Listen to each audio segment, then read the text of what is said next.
Today on Apps, Games, and Other Geeky Stuff, Pokemon TCG, Old versus New. In this video, I'll be comparing older prints with newer prints of the Clefairy Stages.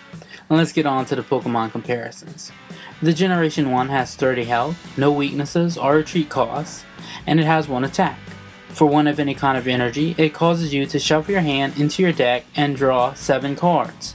It also has an added rule that your opponent has to flip a coin in order to see if they can actually attack Clefairy. The more newer one also has 30 health, no weakness or retreat costs as well, and it has 1 attack, which doesn't require any energy. It causes you to shuffle your hand into your deck and draw 6 cards, and after doing so, Clefairy is now asleep, which has synergy with its Pokebody, which states as long as Clefairy is asleep, prevent all damage done to Clefairy by attacks. If I would put a card into a deck, I might consider this one. It has 10 more points of health than the more recent one, a plus weakness to fighting types however. Its retreat cost is 1 energy. It has 1 attack, which has no energy requirements and causes you to draw a card. Its Pokepower allows you to remove all damage counters when you put it to the next stage. Alright, with that being said, let's go on to the next stage. The Generation 1 has 40 health, a weakness to fighting types, a retreat cost of 1 energy, and it has 2 attacks. Its first attack for 1 of any kind of energy causes you to flip a coin. If heads, the defending Pokemon is now asleep. Its second attack for 3 of any kind of energy allows you to choose 1 of the defending Pokemon's attacks and copy it, except for its energy requirements or anything else in order to use the attack, such as discarding energy cards. The more newer one has 60 health, has become a fairy type, and now has a weakness to steel types, a 20-point resistance to dark types. Its retreat cost is 1 energy, and it has 2 attacks. Its first attack for 1 fairy energy makes your opponent's active Pokemon asleep. Its second attack for 2 of any kind of energy allows you to flip 2 coins, and for each heads, it causes 10 damage. I actually used this one and the first generation one in a deck, and this is the other one I use. It has 50 health, a weakness to fighting types, a retreat cost of 1 energy. Its first attack, 1 of any kind of energy, allows you to switch your opponent's defending Pokemon with 1 on the bench.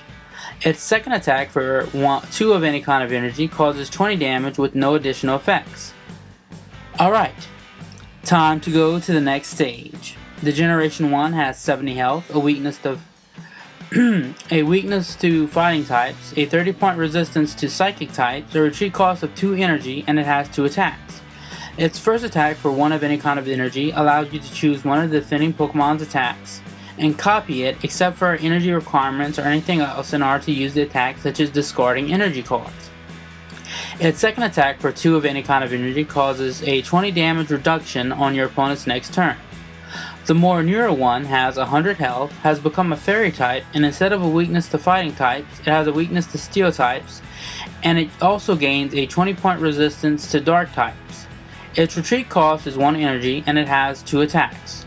Its first attack for 1 fairy energy does 30 points of damage, plus during your opponent's next turn, it prevents all effects of attacks, including damage done to this Pokemon by dragon Pokemon.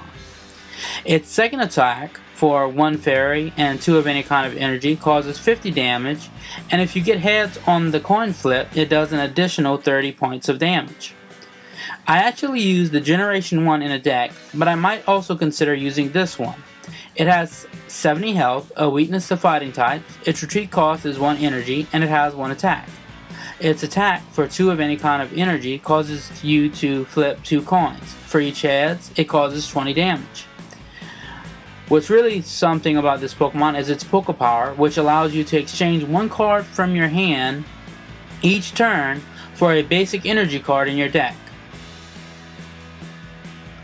In closing, some common themes for these cards have been using your opponent's own power to win, which I like very much, and getting cards into your hand. This Pokemon's video giveaway will be a Pokemon online code. All you have to do is suggest a Pokemon team, and if I use that team in a Pokemon Showdown video, you'll get a card.